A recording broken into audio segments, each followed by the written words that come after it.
that spider arc was such a, like, you know, because it's one of the main consistent villains that they had there, so we got to like dedicate a few episodes towards it. So it was fun to watch. It was fun to watch them being consistent and like having a lot of trouble and then coming back from the trouble in this whole series. So when they got into the spider arc, I thought it was so cool. They're introducing a different looking, like the guy was so pale and he had like red dots on his face. That was so cool to be introduced to and see like there's different demons going on. So we got first introduced to like the mother one, which I thought out of all the spiders, she was my favorite out of all of them, other than the dad too. I like the dad too because I like brute force stuff. But I like the mom out of the whole spiders, because when you're manipulating like a Kankuro from Naruto, like a puppet master in a sense, that's always fun to me to bring like into an animation. So the mom was fun to me because not just her making puppets, she's taking control either dead bodies or even people that are alive just from tiny little spiders, and then she gets to control them from a distance. How fucking cool is that? That is such a cool way to like bring spiders to life and make them into a villain. I know, because like all she was doing was just like sitting on a rock, and there was just like webbing everywhere, and the whole entire forest is basically her webs. All the little spiders that you see are basically her minions, essentially. Yep. Because they just have to attach on, and that's what they're using to control you. So I was like, so she's like, at first, yeah, you kind of think that, okay, maybe she's like, because she's the mother, that she's like the hardcorest one out of them all. But if anything, she was more of just like the first line of defense, or she was the defense system of the whole forest, because she just controlled everything. But it also makes you think of like how a real spider works. Like, you know, it makes the big web, and then it just like either sits in the middle or it sits somewhere in the end, and then just waits for the prey to get fucked up in the webs. And that's essentially what she was doing. She was just in the middle of the forest, controlling everything that went on from the distance, just like a normal spider does. Yeah. So it's so fun that they brought the spider aspect to a demon, but like a human form demon, in a sense, a humanoid. There you go. So that was really fun. I favored her the most because to me she was the most unique one they invested in. Because the dad was, you know, he's just a big brute, and in any group villain, you want a big brute. It's always fun. The big brute characters are always great.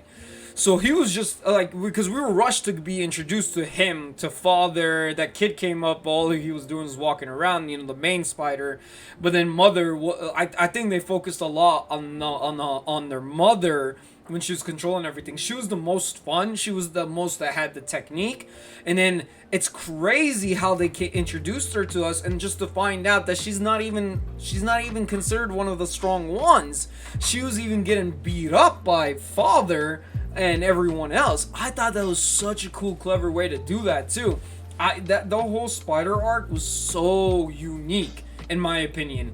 It put them different from any typical anime style. Because like if you take a spider in a story, like I'll even use Adventure Time. Not that Adventure Time is an anime, but when they introduced spiders, they did the whole they just got the spider, they made him like times 10 the size. What are you doing popping up? They made the spider They made the spider like 10 times bigger than a normal spider, and they had a giant 2 walls, and they just had a giant web. And that's it. And then they just acted like a normal spider. So typically when they introduce spiders in an anime or cartoon, they typically go with the basic spider route. But with this one, it was multiple spider demons being manipulated with their spider thread or using their spider web as like a net to kill people. So I thought that was cool. But again, like I said, I think the mom was the most unique one out of all of them. So I enjoyed the whole mom scene. It even made it sadder that she wanted to die because she didn't want to be part of that demon. But every time we see a higher up demon being involved with the lower class demons, they don't want to be a part of it at all. They want to be away from it. They show that they're miserable because the higher demon is pretty much controlling every aspect of them, every move they do. Because if they don't listen, like that angry little boy demon, the main demon, one of the 12, he was just punishing and hurting them.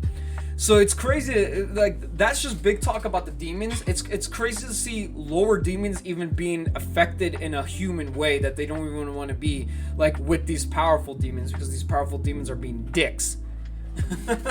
Yeah, because like even the sister too. I mean, when it showed the flashback of how they were all just becoming spider demons inside the house, Yeah. he was basically lending his power to them, to normal demons, when they, when either they're like down on the rough end by like, I guess like normal hunters supposedly, because like they're all like either they just turned into demons and they're getting kicked out of their village, like how that one girl was in the beginning, how she really tried to fight Tanjiro but was getting her ass kicked and she was trying to retreat. Yeah. And then it shows her flashback and it shows her how she had a sister and they were trying to escape, but low-key she didn't want to escape because she still wanted to become powerful. Yeah. And like ratted out on the sister, which was completely like a horrible like little twist. And that's when you find out that the little brother is the one that's really controlling the whole family. And I was just like, damn, dude, it's like low-key, like you had your chance to leave, but then you fucked it up for ratting. Yeah. I'm like, you fucking deserve to die. Yeah, because like this girl came to you and trusted you and you betrayed her. Yeah, so I was like, I mean, I was happy with that justice, but at the same time, I was like, they all just lived a fucked up life. And like how you were saying, all the low rank demons, they hate being controlled by the high rank because they didn't become immortals just to become a slave to somebody else. Yep. Like a lot of them want to go and do their own things. Either, they want to become stronger themselves, or they'll just want to live forever and like kill people every now and again for subsistence. But like they're not giving that option. It's just like, oh, if you meet another higher up demon, that demon basically becomes like your pimp. Yeah. Literally. That's what it is, yeah. Bless you, my silent sneezer. Yeah. I'm not gonna sneeze on the mic. No, you're cool. But I respect you. Yeah. So I was like, when I was watching it, I was just like, oh, so like either you become a demon and you become like a little renegade, and like you're living in constant fear from demon hunters and from higher rankers.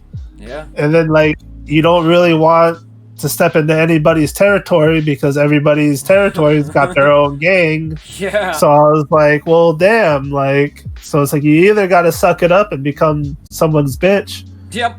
And like play along and just hope to God that you live a nice long life before you get killed.